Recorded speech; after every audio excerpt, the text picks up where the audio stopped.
नमस्कार श्रोते हो, हिस्ट्री टॉक्स मराठीवर तुमचे स्वागत आहे. छत्रपती शिवाजी महाराजांनी जिंकलेला पहिला किल्ला कोणता? हा प्रश्न विचारल्यावर मला वाटतं 99% लोकांच्या डोळ्यासमोर एकच नाव येतं. तोरणा. अगदी, तोरणा. स्वराज्याचं तोरण बांधलं ते तोरणा जिंकून, हेच आपण ऐकत आलोय. पण समजा ही गोष्ट पूर्णपणे खरी नसेल तर? बरोबर. आणि आज आपण नेमकं हेच तपासणार आहोत. हा केवळ एका वस्तुस्थितीचा शोध नाहीये. यातून महाराजांची विचार करण्याची पद्धत, त्यांची दूरदृष्टी किती अफाट होती हे आपल्याला समजून घ्यायचंय. आणि यासाठी आपण अस्सल ऐतिहासिक साधनांचा आधार घेणार आहोत. म्हणजे बखरी, पत्रव्यवहार. हो, समकालीन पुरावे काय सांगतात यावर आपण लक्ष केंद्रित करूया. उत्तम. पण चर्चेला सुरुवात करण्याआधी आपण थोडी पार्श्वभूमी समजावून घेऊया. म्हणजे हे सगळं घडत होतं 1645च्या सुमारास. तेव्हाची राजकीय परिस्थिती नेमकी कशी होती? खूप महत्वाचा मुद्दा आहे हा, कारण त्याशिवाय महाराजांच्या पहिल्या पावलाचं महत्त्व कळणार नाही. विचार करा, महाराष्ट्र तेव्हा 5 वेगवेगळ्या शाह्यांमध्ये विभागलेला होता. निजामशाही नुकतीच संपलेली. आणि आदिलशाही आणि मुघल या 2 मोठ्या सत्ता होत्या. अगदी. आणि महाराजांचे वडील शहाजीराजे हे आदिलशाहीतले एक मोठे सरदार होते. पुणे, सुपे, इंदापूर, चाकण ही त्यांची जहागिरी होती. पण जहागीरदार म्हणजे काही स्वतंत्र राजा नव्हे. नाहीच, तो सुलतानाच्या मर्जीवर अवलंबून. अशा काळात जिथे सगळे आदिलशहाची चाकरी करत होते, तिथे एका तरुण मुलाच्या मनात स्वातंत्र्याचं स्वप्न आकार घेत होतं. म्हणजे एका बाजूला वडिलांचं मोठं पद आणि दुसऱ्या बाजूला स्वतःच्या मनात स्वातंत्र्याची आकांक्षा. हे खूप धाडसाचं होतं. निश्चितच एक चूक आणि त्याचा थेट परिणाम शहाजीराजांवर झाला असता. याच तणावपूर्ण वातावरणात 15 वर्षांच्या शिवाजीराजांनी पहिलं पाऊल उचललं. आणि ते पहिलं पाऊल तोरणं होतं की नाही, हाच आपला आजचा विषय आहे. तर मग येऊया त्या लोकप्रिय कथेवर. जर तोरणा हे उत्तर चुकीचं आहे, तर ही समजूत आली कुठून? इतकी घट्ट कशी रुजली? याचं मूळ आपल्याला सापडतं मल्हार रामराव चिटणीस यांनी लिहिलेल्या बखरीत. अच्छा, चिटणीस बखर. हो, ही बखर लिहिली गेली साधारणपणे 1810, म्हणजे महाराजांच्या निधनानंतर जवळपास 130 वर्षांनी.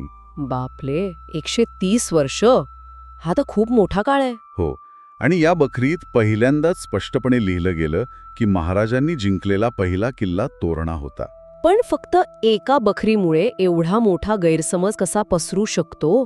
तिथेच तर खरी गंमत आहे. झालं असं की जेम्स ग्रँडफ नावाच्या एका ब्रिटिश इतिहासकाराने a history of the Marathas नावाचं एक पुस्तक लिहिलं.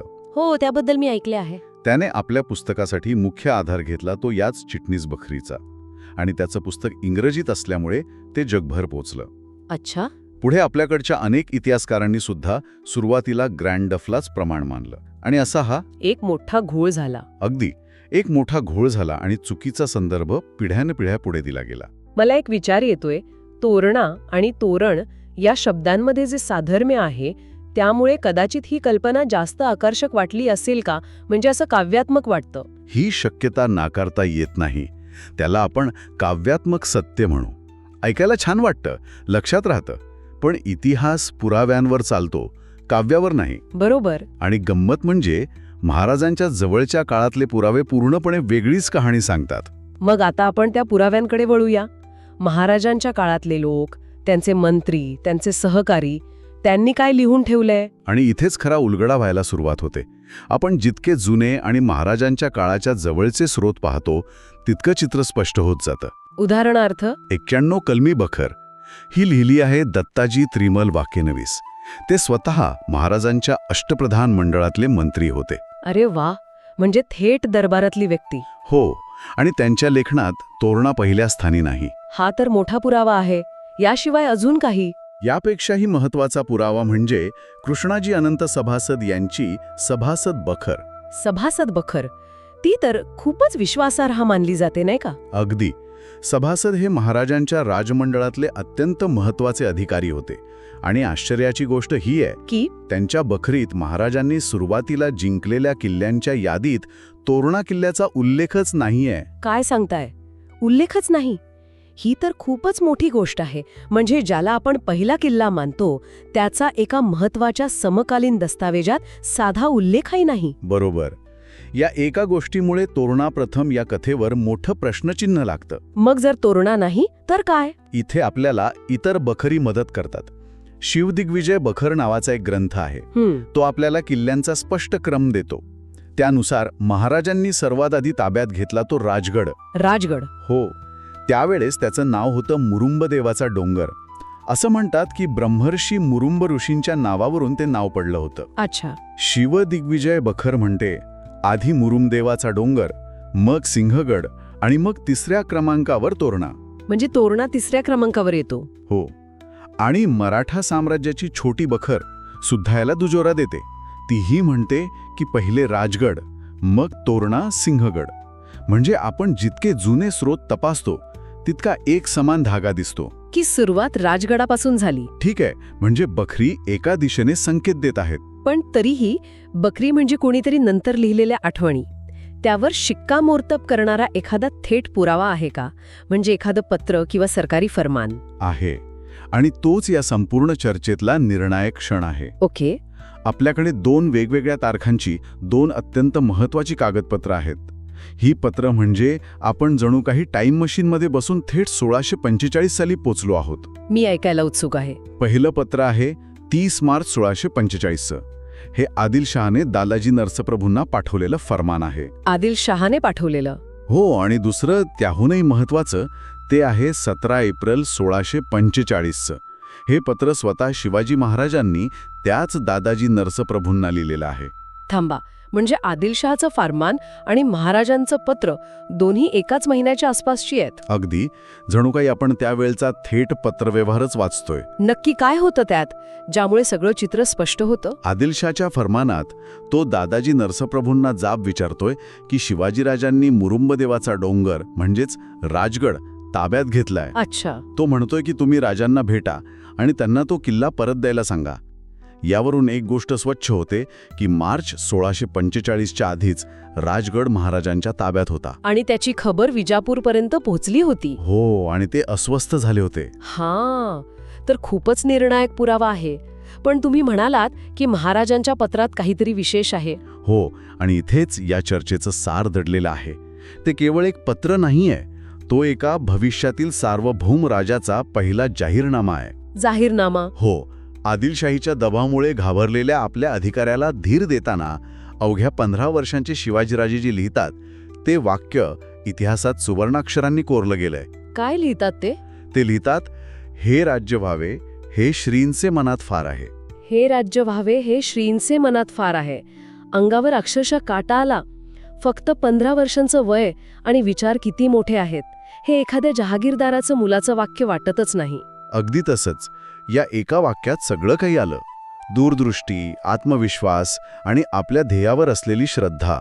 ते असं म्हणत नाहीत की माझ्या मनात आहे, ते म्हणतात श्रींचे मनात आहे.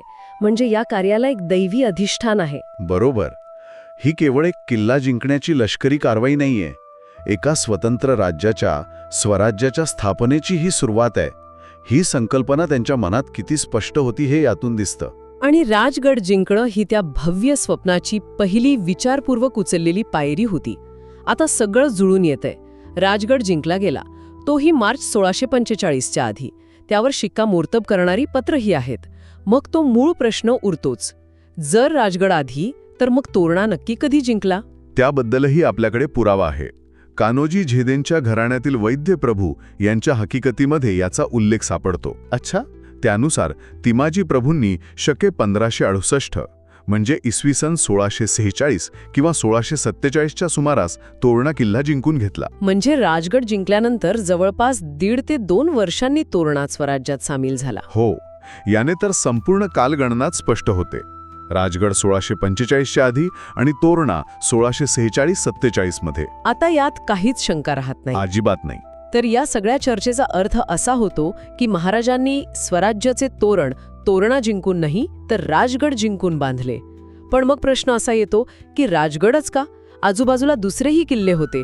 या निवडीमागे काही विशेष कारण होतं का? आणि इथेच महाराजांची दूरदृष्टी दिसते. ही निवड अजिबात योगायोग नव्हती.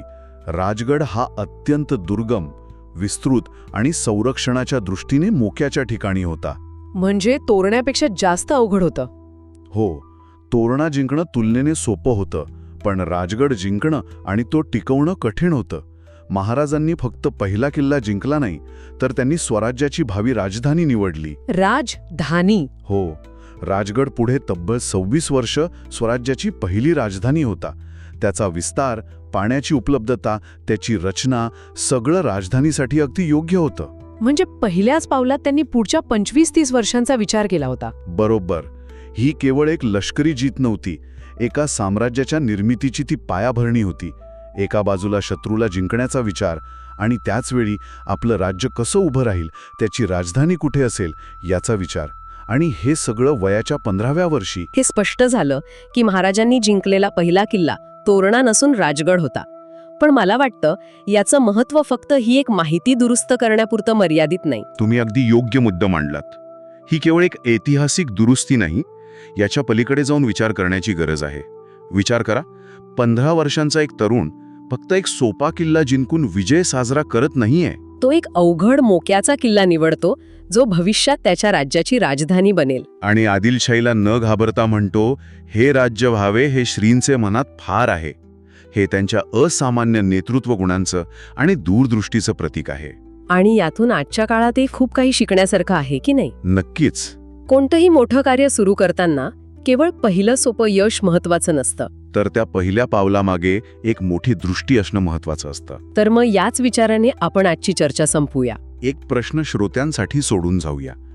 आपण नेहमी पहिल्या यशाला सुरुवात म्हणतो, पण महाराजांसाठी राजगड जिंकणं ही फक्त सुरुवात होती, की त्यांच्या मनातल्या भव्य स्वराज्याच्या चित्रातला तो पहिला विचारपूर्वक ठेवलेला एक पायाचा दगड होता? एका लहानशा कृतीमागे किती मोठी दृष्टी दडलेली असू शकते, नाही का?